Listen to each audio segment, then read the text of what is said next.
Bile na çka është më interesant, na jemi duke u mahnit se me gjithë mundin e vogël që e japim, kontributin e vogël që e japim, sakrificin e vogël, bereqeti është shumë i madh. Do thotë nevoja e njerëzve për të kthyer Zoti është shumë më e madhe se kapacitetet tona.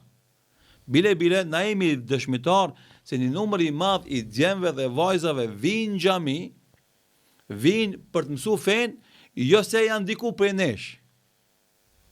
Po tu e po zullumin e zullumqarëve kundër Islamit dhe muslimanëve, bile tu e po këtë mllëfin e islamofobëve në rrjetet sociale, në për emisione televizive, ata i kanë provoku këta njerëzit e thjesht që më ardhë me po kush është Elvis Naçi, kush është Halil Kastrati, kush është Ahmet Kalaja, kush është Shefqet Krasniqi, kush është Ekrem Avdiju, kush është Fatmir Latifi, kush është Ferit Selimi, kush është Dr. Metush Mehmeti, kush është Muharrem Ismaili, kush është plot. Unë tash i përmeni disa emra, në më dhon veç për ilustrim.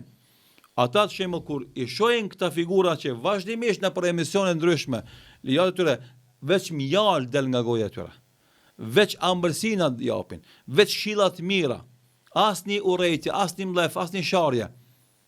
Po them, çka kanë bë këta që po i shajnë edhe. Edhe bëhet çka ka jo, edhe fillojnë ata me ndjek në rrjetet sociale, dikush në Facebook, dikush në YouTube, dikush në TikTok, dikush në podcaste, edhe hajtë këtë të shoftë të xhamia e vetë. Edhe na e kemi pa, domethënë, prej Tirane vinë Prishtinë. Prej Shkupi shkojnë Mitrovic. Prej, do thot, Shkodre vinë Shkup. Edhe janë këto endje të besimtarve që kanë ëndje, kanë merak të shohin xhallartë. Dikush vjen Shkup për t'i pa xhallarët e Shkupit, dikush shkon Prishtinë për t'i pa xhallarët e Prishtinës, dikush shkon Mitrovic për t'i pa xhallarët e Mitrovicës, dikush shkon Pej për t'i pa xhallarët e Pejës, dikush shkon Shkodër, dikush shkon Tiranë, dikush shkon në Elbasan, dikush shkon domethënë në Vlorë, në Pogradec, në Korçë, në Strug, në Dibër, sepse elhamdulillah këto qytete edhe shumë tjera që si përmenda, tani nuk ka qytet të madh toka shqiptare, e në të cilin qytet nuk ka hoxh njofshëm, me dignitet, me kontribut, me angazhim, do thotë që e ka dëshmu intelektualitetin e tij edhe ka qenë kontribues për mirëqenien dhe zhvillimin e jetës fetare dhe shoqërore në ato vende. Edhe andaj që do thotë nga Gjirokastra në fund Shqipërisë e deri në Shkodër, në lart Shqipërisë, e prej Mitrovice deri në Han Telezit, e prej Shkup e deri në Ohër, e Kumanov, këtë të qytetet ku ka musliman, kemi hoxhallar, alhamdulillah, intelektualisht ngritur, me titull shkencor, ligjërues fenomenal, angazhues në zhvillimin e jetës fetare, po edhe kontribues shumë të mëdhej në zhvillimin e jetës shoqërore, familjare edhe humanista shumë të mëdhej, që shumë raste të mëdha të rëndësishme, të dhëmshme, ata janë që i mbulojnë.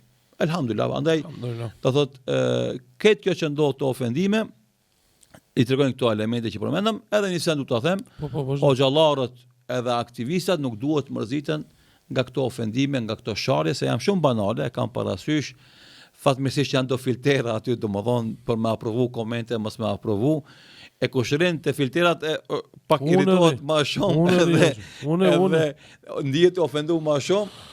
Ama na tjerë që s'jemi të filterat i shohim veç ato që lirohen mu postu, normalisht ndjem më pak këtë mërzije dhe këtë pikëllim, por i themi na, siç ka thënë pejgamberi sallallahu alaihi wasallam, çdo sharje dhe ofendim që bëhet padrejtisht një muslimanit, ajo është ngritje për të tek Allahu dhul xhelal. Ditën e gjykimit. Andaj na do bëjmë sabër, do vazhdojmë udhën tonë, kundërshtime do ketë, sabotime do ketë, komplote do ketë, tradhti do ketë, por na duhet me vazhdu udhën tonë në rrugën e Zotit. Andaj pejgamberi sallallahu alaihi wasallam edhe këtë gjoneve, hoxhallarëve, davetxhive, trimave, luftarëve për kauza të drejta na i ka tregu. Ka thënë Muhamedi sallallahu alaihi wasallam do të vazhdon një grup nga ummeti im i kapur për të vërtetën, i cili thret për të vërtetën, e mbron të vërtetën, e përhap të vërtetën. Dhe këtë grup nuk e dëmton, shife? As ai që e kundërshton, e as ai që e tradhton.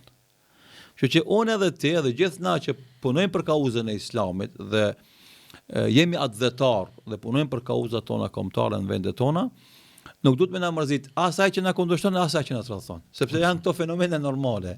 Mund duhet me kon të vetëdijshëm se në udhtimin ton të gjatë për të ngritë kauzën e Islamit dhe për të shërbyer atë dheun ton me kauzat tona kombëtare, kena mballafaqu edhe me kundërshtar edhe me tradhtar. Dyat janë dhëmshme. Po.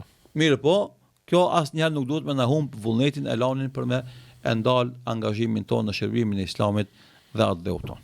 Alhamdulillah.